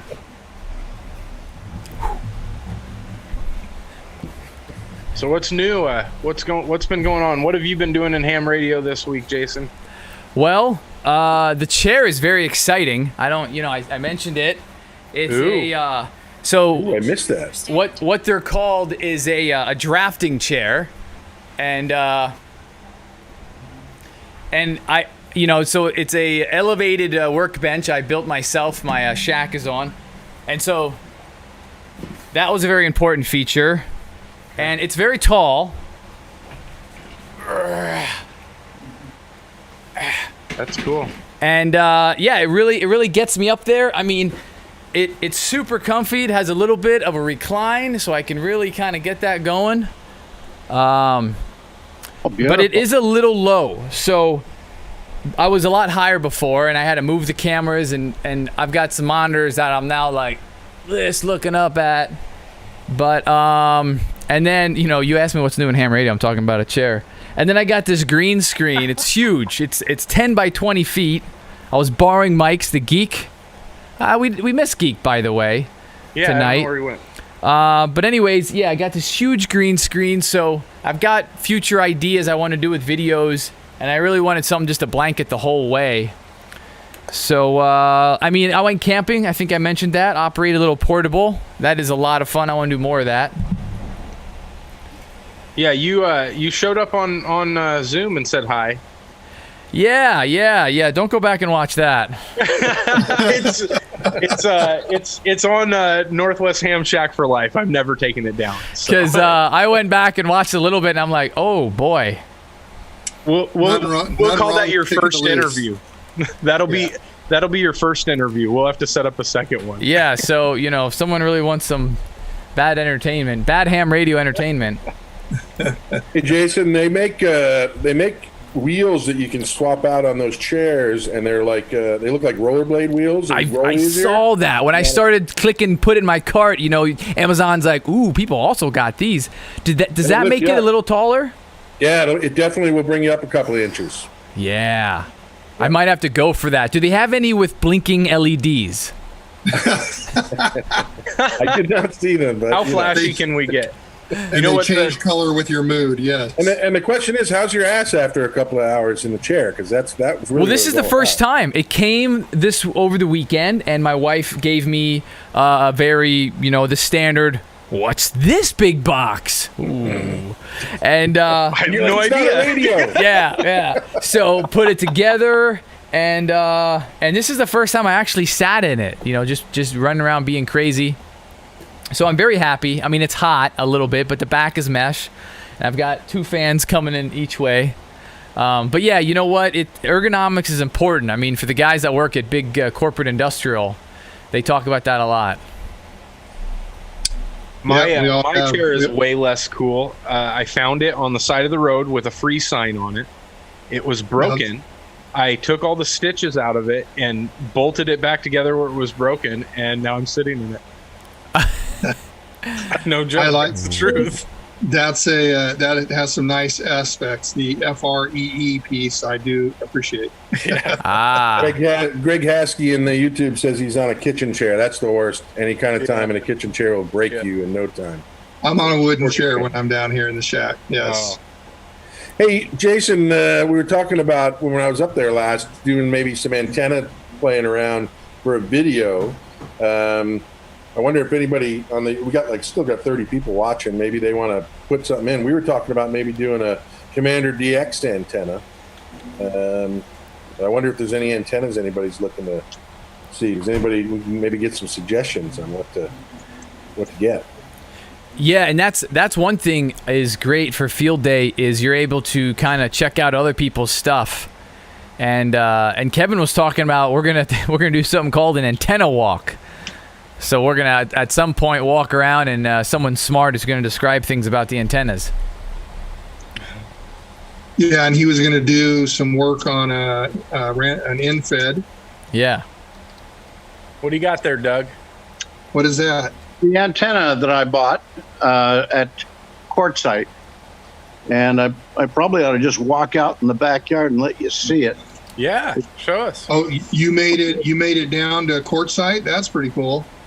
Yeah, I'll go out in the backyard, but it's a vertical, and it'll do from 20 meters to 80, and it's got a coil on it, just a lot like your. Oh, this is great! I'm going to be walking in the wet lawn. Nope, it's not wet anymore. It rained? It cooked it off. Whoa, let's see. It'll do 80 through 20. It won't do 10 though, Doug? Let's see. It'll do 10. Yeah, I would think if it would do 80 through 20. All I have to do is pull down the one on the very top. Now here's the bottom of it. It's basically a tripod. And then when you look up here, I've got to get it so it doesn't have too much contrast. It's got a loading coil, just like the buddy coil. That looks like a Wolf River, kind of, right? It is, but it isn't a Wolf River, though. It's this guy out of Arizona and builds them himself. I don't know where he buys the coil, but it's up there about 20 feet. And I can shorten it up, but it's quite interesting that it took me a while to get it to work. It wouldn't work on 80 meters. It wouldn't tune that low. And then I found out that I was shorting out a couple of the coils with one of the rings that goes on it. That looks like a nice antenna. I like that setup. Yeah, do you know his call sign by chance? I got it right here. It's K7AJF. And I've got his phone number here too, but yeah, you can save that. We can look him up on QRZ. Right. I'm sure, or Google it and probably find out what he's making. Yep, I took it down there. That looks really nice. So, Doug, is that pretty easy? Does it break down pretty small for mobile and then pretty easy to set up, or? Very easy. I'll have it at field day. It's probably a 10-minute setup or less. The biggest challenge is getting the screws to line up so I can bolt the pieces together. You know, when you finally get the last piece, it's way the heck up there, and you're balancing this 15-foot of pole up 2 feet above your head, or 2 feet above your shoulders. So I'll have to reach up there and swing it back and forth and twist it. And what did it cost you? $250. Oh, okay. Not bad. And I saw it the year before last, and I thought, maybe I ought to get this. And I didn't. Last year, January, he was there, and I went and bought it from him.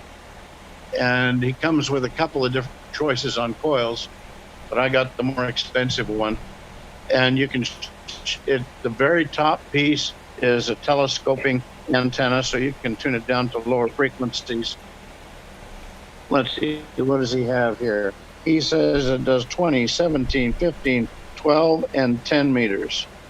And he gives the length for the poles for that.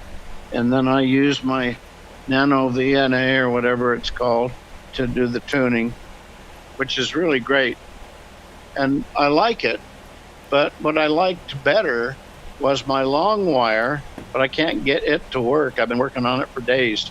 I think it's been a 3-quart experience. I sweat 3 quarts out in the backyard. You need to be replacing that with enough beer when you're working like that. Hey, so I'm looking up the guy's call. Someone's also asking in the chat. I brought up his QRZ. Was his name Anthony or does he go by Tony? K7AJF. I don't see where we could buy one. Or maybe is it just eBay? Maybe I'm overthinking it. Well, look him up on you couldn't find him on QRZ? Oh, he's there, but there's no info about selling an antenna. Okay, you want his phone number then? Well, I don't know if he necessarily wants his phone number He put listed it on there. his business card. His name is Tony. Does his business card have a .com or .org? Oh. Or an email? Nope. He's a ham. He doesn't need the internet. He puts his phone number on the card. And I've called him a couple of times, and he's been very cordial and very helpful. Saved me a lot of work. Now, Doug, do you have your email on your QRZ? Yeah. You want me to give you the email? No. So, Doug, you're KC7ADD, right? Yeah. But my email is NORT, obsessive compulsive disorder, NORT, OCD, at Yahoo. Okay. Well, I'll just say go to KC7ADD. That's for attention disorder deficit, right? Yeah. and shoot Doug here an email, and he'll get that number to you that way. That'll be probably a little bit better. Yeah, that's probably the best way. Yeah, 'cause there's a couple people in the chat that are asking about the ability to get that antenna. So maybe we could drum up a little bit of business for him, or maybe just find out he might have something real unique and something really good. That's the beauty of ham radio, is people are always coming up with different things and new interesting inventions to try out.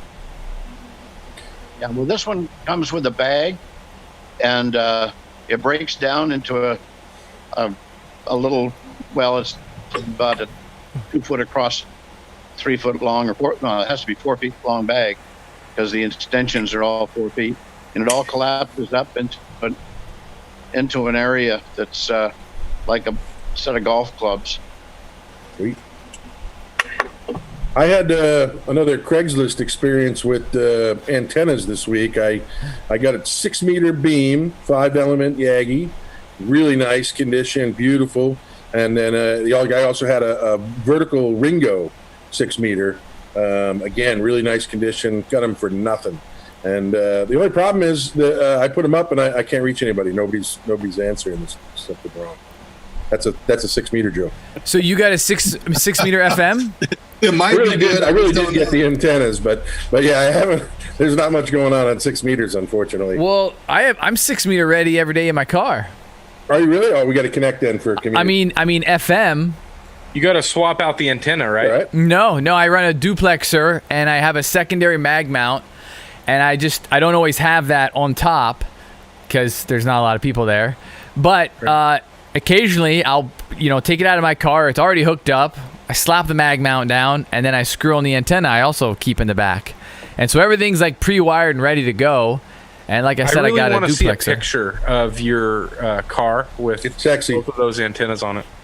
You want to see? I think I have one on my QRZ page.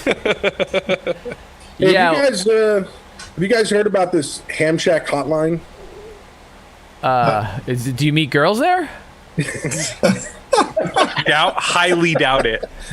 I think more hams would know about it if that was the case. No, it's you get these, you buy these, like, you can buy them used on eBay or new, whatever, these IP phones, and they've set up this network called the Ham Shack Hotline. You put one in your shack, and the idea is that it could be used for emergency communications, and they've got a lot of stuff set up around that. But in the sort of meantime, when it's not being used for tactical use, you can actually call a ham and get help when you need radio help, or there's guys out there that can assist you. So I've got one of these IP phones on the way. I'm just curious if anybody else had tried hooking it up and seeing what it's all about. So I'm well, hopefully we'll know more about it once I get the phone. It's taken forever for the phone to show up. Well, don't you have Kevin or Bruce's number? I typically just call them. Yeah, they have all the answers. Yeah, that's another option, right? But no, I just thought maybe for in a future presentation, if we get it going, might be able to show it off a little bit. I guess I took the picture down of my car on QRZ. I don't know. I thought it was there. It's not that I'm embarrassed.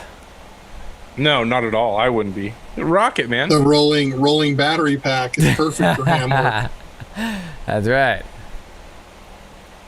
Yeah, I'll have to get another picture up there. I mean, I've got it in some videos.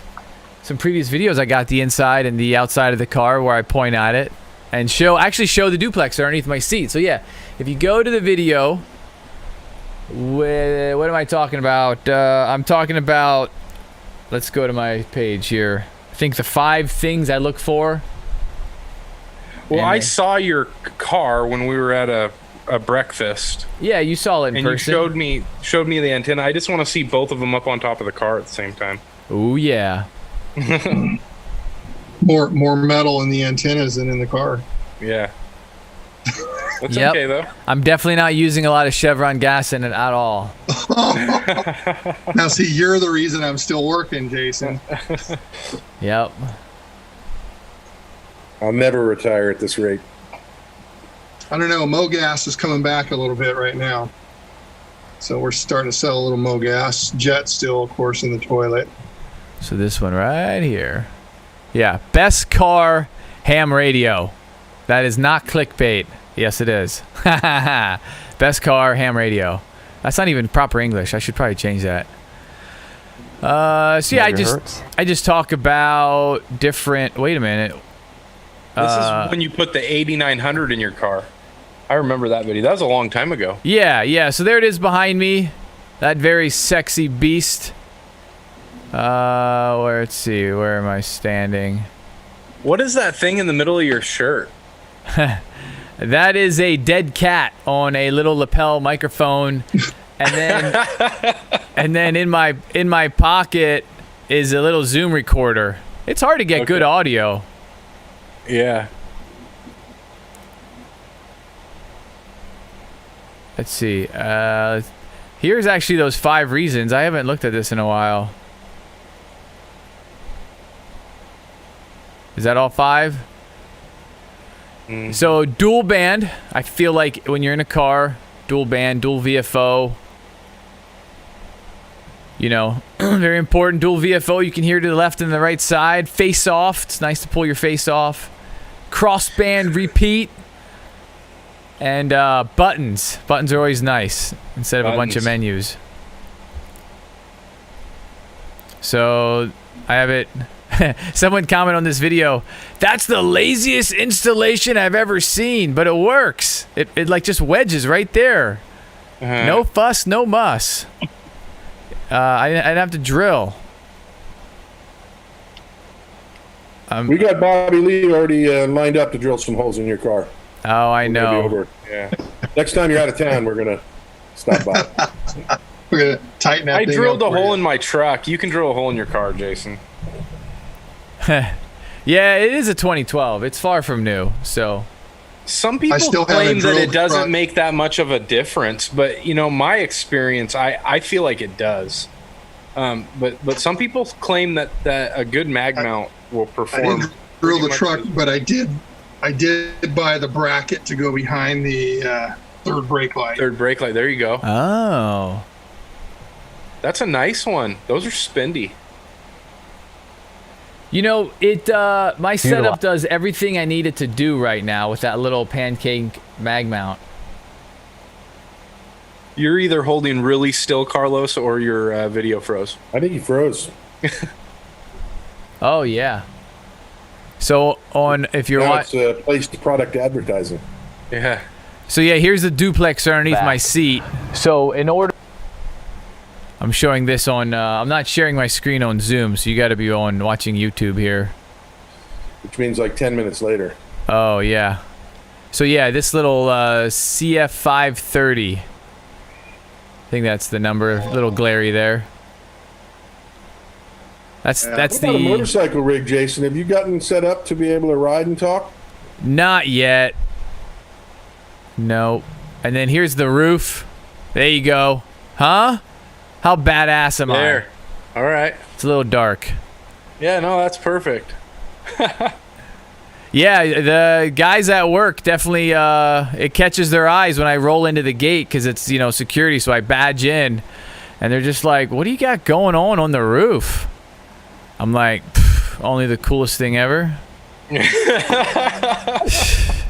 That's awesome. Yeah. If you're going to be a geek, you might as well be a big, proud geek, right? And they're just like, don't you have a cell phone? I'm like, yeah. When you call someone, you annoy them a lot of times. It's always nice just to pick up the radio. It's like a party line chat. Who has a party line chat anymore? What are you running for antenna at home, Jason? I think it's a Diamond 200 or 300. I'm sorry, for your HF. Oh, an inverted V. Okay. And so I'm still running a mono. So I have a 20, a 40, and an 80, and I have a pulley, and then I have a mini field day every time I want to switch bands. Not ideal, but they're dead flat, resident, because you trim them. So I want to get fancy with some loading coils and some chokes. You can also split them, like one this way, you can go another this way, or you can undercut one. You have the roof of the house, and then you can kind of go down tighter. So there's a lot of things you can do with that kind of tuned inverted V setup. Yeah. So my HF, I was able to transmit quite a bit better than I could receive, and so that kind of started me on this antenna journey here. And so I put up a 9-to-1 Balun with a random in-fed. And my performance, I eliminated the. She must be a genius. W. Sorry, we all had it. Oh, that's good old Johnny Vegas. I put up a random wire, and the Yaesu tunes every single band that I've tried to tune it on. So now my next one is I'm going to do a 49-to-1 in-fed half wave. And I shouldn't even need a tuner if I trim that properly, and I should be resonant on 80, 40, 20, I believe 15 and 10, which are pretty much the bands that I operate. The only thing that I would like to be able to do is 17, and I'll have to see if I can tune into that. But okay, yeah, and seems to outperform my inverted V because of the way I had it ran. I just don't have the real estate or any way to get it up high enough for it to work properly.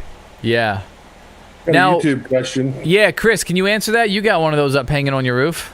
Yeah, the Mark P asked about running 6 meters on a G5 RV. I'm running one right now. Thank you, Jason. Yes, you can, but it definitely is not really liking tuning up on 6. It gets a little finicky down there, but generally I'm able to tune up. I've made some connections. I've get into some repeaters. I can make it work, but it's not ideal, and that's actually why I picked up those 6 meter beam and the 6 meter vertical Ringo, because I think I'll do a lot better 6 meters on those than I will on the 5 GRV.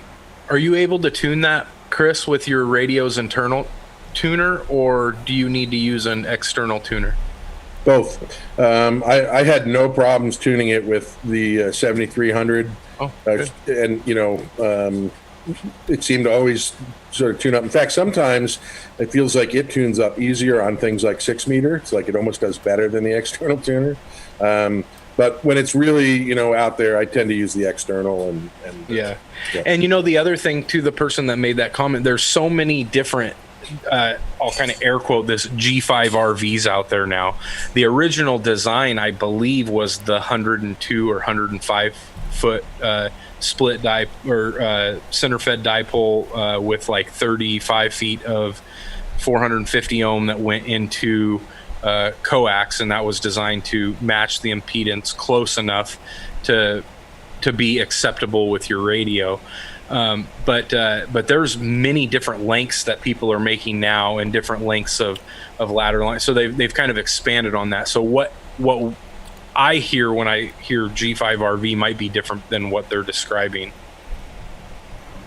Yeah, there's a junior version too that's much smaller, and I mean, I think if you're in a space where that's all you can run, like, give it a shot. That's a lot of guys told me that the G5RV was going to be like a dummy load, and I'm making contacts, getting all over the place with it. So run what you can and test it out, and let your own experience speak for itself. Absolutely. I think there's a lot of merit to Jason's sort of purist approach to getting some wires up that are matched, and then all you're using your tuner for maybe is a little fine tune at the end, and you got a resonant antenna up there. So I see myself heading down that road of having a few, once you got a pulley up somewhere, that's the other nice thing. Like, I've got now a mast with a pulley up there. It doesn't take me long to go out and change an antenna, throw something else up and mess around with it. And for me, the honest truth, which I'm sure a lot of people face, is what do their wives think? I mean, you really need to keep your home front with your spouses or your husbands, okay. And, when I started putting stuff up, she's just like, whoa. So the last thing I could do was some kind of spiderweb hex beam, or just get crazy out there and run wires from left to the right. So it was kind of a compromise to have a nice, simple monoband, just about disappears. Maybe if you've got certain types of neighbors, I don't know of an HOA if you could get away with it, but it definitely worked. It's worked out good for my situation, and there's more things I want to build. There's a book. I had it around. Oh, there's this book. If you sign up for ARL, sometimes they have little. You know what I'm realizing is I'm not showing necessarily myself. Speaker view. Just Chris. Yeah, I was realizing that I'm not showing myself. So when I signed up a couple years ago, I got this book for free from the league, and I mean, there's a lot of stuff in here that it really gets down to the nuts and bolts. And if you really want to be successful and build something, and realistically, the prices are fairly low to put a lot of this DIY stuff together. Like, look, yeah, I just look. This one here shows that says a pneumatic switch. Install the pneumatic switch on your half-wave 40 meter, half-wave 60 meter. It's trying to focus there. A pneumatic switch? That's crazy. Anyways, antenna books are cool. Maybe that's still an option. Yeah, I couldn't agree more. I got one. I'm trying to remember where it's at. You guys were delayed because you were watching YouTube. That's what was going on. Getting started with ham radio. I've got one of those books. It's not the same one, but it's an ARRL book on antennas, and I read that thing for hours. It's so entertaining to see different styles and designs and try to come up with something. And there's nothing better than getting something set up. And you put all this work into it, and then you make a contact with it, and it's like it all paid off. You made it work. That's the exciting part for me. Yeah. So the Mark P, I don't know if that means something. He's got 102 foot center fed and 35 feet of 350 ohm. He's got it as an inverted V, and he says he does Europe all day long, 20 meters from New York. That's nice. What's funny is the East Coasters get into Europe all day long in Africa, and then we're over here getting into Japan and Asia, and then we both envy each other, the two different coasts, because it's hard for us to get over into Europe.